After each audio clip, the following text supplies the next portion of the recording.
ঘরের আলো নিভিয়ে দিন, কানে হেডফোন লাগান আর দরজাটা ভালো করে আটকে দিন।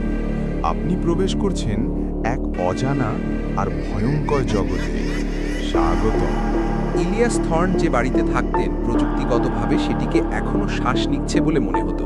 এর কড়িকাঠগুলো কেঁদে উঠত, মেঝেগুলো দীর্ঘশ্বাস ফেলত, আর বাতাস কানের ফিসফিসানি হয়ে যেত। কিন্তু তার অস্তিত্বের আসল সুর ছিল নিস্তব্ধতা। এতটাই গভীর, এতটাই সম্পূর্ণ এক নীরবতা, যা শব্দের অনুপস্থিতির চেয়ে বরং এক ঘন শ্বাসরোধকারী উপস্থিতির মতো অনুভূত হতো। ইলিয়াস এই বাড়িটি স্থানীয়ভাবে যা শূন্য বাড়ি বা খালি বাড়ি নামে পরিচিত, তা তার এক গ্রেট মাসির কাছ থেকে উত্তরাধিকার সূত্রে পেয়েছিলেন। এই মাসিকে তিনি কখনো দেখেননি।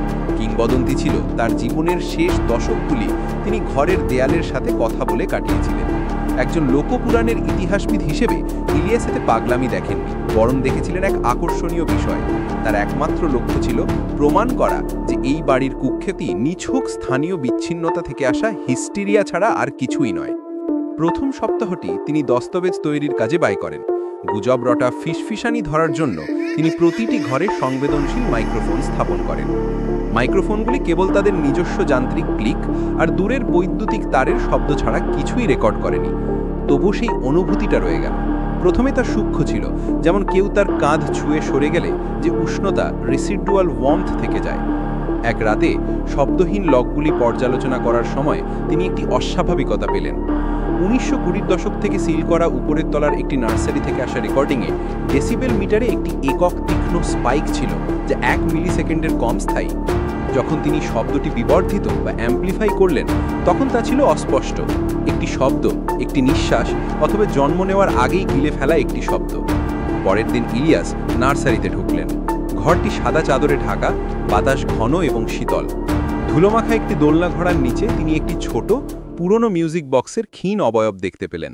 এটি ছিল একটি সুন্দর জিনিস, যার উপর নাচের মাঝখানে জমে যাওয়া মূর্তি খোদাই করা ছিল। এটির কোনো চাবি ছিল না। তিনি এটি নিচে আনলেন এবং তার রেকর্ডিং সরঞ্জামের পাশে টেবিলে রাখলেন। সেই রাতে নিস্তব্ধতা ফিরে এলো, আগের চেয়েও ভারী হয়ে।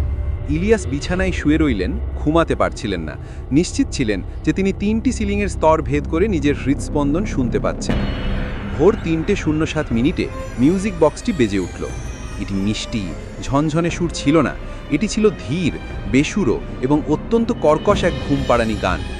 ইলিয়াস বিছানা থেকে লাফিয়ে উঠলেন। শব্দটি তার ডেস্ক থেকে আসছিল। তিনি দ্রুত স্টাডিতে ছুটে গেলেন।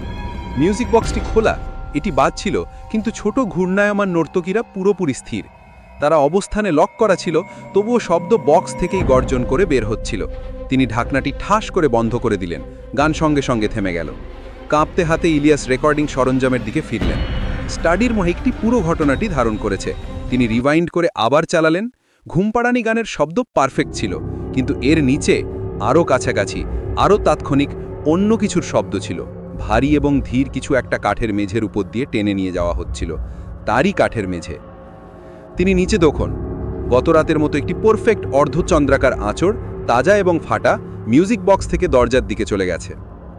ঠান্ডা এবং ধারালো ভয় তার একাডেমিক কৌতূহলকে প্রতিস্থাপন করল। তিনি বুঝতে পারলেন নিস্তব্ধতা খালি ছিল না, এটি ছিল একটি কম্বল। বাড়িটি শ্বাস নিচ্ছে না, এটি তার শ্বাস ধরে রাখছিল। এবং সেই নিস্তব্ধতার নিচে যা লুকিয়েছিল, সেটা ধীরে ধীরে তার পছন্দের শব্দগুলি সংগ্রহ করছিল। তিনি সিদ্ধান্ত নিলেন ভোরের আলো ফুটতেই চলে যাবেন। পরের দিন সকালে মিউজিক বক্সটি চলে গেছে, কিন্তু তার জায়গায় ছিল একটি বাচ্চার পুরনো চামড়ার বাঁধানো ডায়েরি। ইলিয়াস দ্বিধা নিয়ে এটি খুললেন। এটির তারিখ ছিল 1924, একটি বাচ্চার হাতের লেখায় লেখা। সে আমাকে কথা বলতে বারণ করেছিল, গান গাইতেও না। দেয়াল শোনে, সে বলেছিল, কিন্তু আমার কণ্ঠই তো আমার সব কিছু। আমি আমার গানগুলি বাক্সে লুকিয়ে রাখি। সে আমার গান পছন্দ করে। যখন আমি গাই, সে দ্রুত হাঁটে। শেষ পাতাটি ভিন্ন ছিল, ঘন নোংরা কালো ক্রেয়ন দিয়ে লেখা। এখন আমি চুপ, দেয়ালের মতো। সে মিউজিক নিয়ে গেছে, এখন সে প্রতিধ্বনি নিতে আসছে। ইলিয়াস অনুভব করলেন তার গলা শক্ত হয়ে যাচ্ছে। স্টাডির মাইক্রোফোনটি দ্রুত জ্বলজ্বল করছিল। যখন তিনি মনিটর চেক করলেন, ডেসিবেল মিটার সর্বোচ্চ স্থানে, কিন্তু সাথে থাকা ওয়েব ফর্মটি ছিল পুরোপুরি একটি সমতল রেখা। তিনি কোনো শব্দ ধারণ করেননি, তিনি একটি শব্দের পরম অনুপস্থিতি ধারণ করেছিলেন। হঠাৎ দমনশীল নীরবতা ভেঙে একটি শব্দ এলো, উপরের তলার নার্সারির দরজার ছিটকিনির ক্ষীণ দূরবর্তী ক্লিক। ইলিয়াস জমে গেলেন। তিনি জানতেন বাড়িটি জিনিস সংগ্রহ করছে, প্রথমে ফিসফিসানি, তারপর ঘুমপাড়ানি গান, তারপর বাচ্চার কণ্ঠস্বর, এবং এটা যে শেষ জিনিসটি চেয়েছিল, যা সে দস্তবিরীকৃত ফিসফিসে নীরবতা তৈরি করেছিল, তা হলো মানুষের চিৎকার। তিনি সামনের দরজার দিকে দৌড় দিলেন, তার পা গালিচার উপর পিছলে গেল। তিনি নিচে দেখলেন আর গত রাতের আঁচড়ের চিহ্ন দেখলেন। এটি এখন অনেক দীর্ঘ, দরজার চৌকাঠ পর্যন্ত প্রসারিত, যেন কিছু টেনে নিয়ে যাওয়ার চিহ্ন। তার হাত যখন পিতলের দরজার হাতলে পৌঁছালো, তখন বাড়িটি সেই শব্দ ছেড়ে দিল যেটি সে একটা শতাব্দী ধরে ধরে রেখেছিল, একটি গভীর কেঁপে ওঠা সন্তুষ্ট দীর্ঘশ্বাস। তার ডেস্কের শব্দ রেকর্ডিং সরঞ্জাম জ্বলে উঠল। এটি আর ফ্ল্যাটলাইন করছে না, এটি একটি একক, তীক্ষ্ণ, পুরোপুরি সংরক্ষিত শব্দ বাজিয়ে দিচ্ছিল। এটি ছিল ইলিয়াস থর্নের জন্মকালীন চিৎকার, যা তার সরঞ্জাম দ্বারা নয়, দেয়ালগুলি দ্বারা রেকর্ড করা হয়েছিল। তারপর চূড়ান্ত এবং স্থায়ী নীরবতা নেমে এলো, বাড়িটি যা চেয়েছিল তা পেয়ে গেল। ইলিয়াস থর্ন, সেই খুঁটিনাটি ইতিহাসবিদ, হয়ে গেলেন তার সর্বশেষ, সবচেয়ে সুন্দর প্রতিধ্বনি।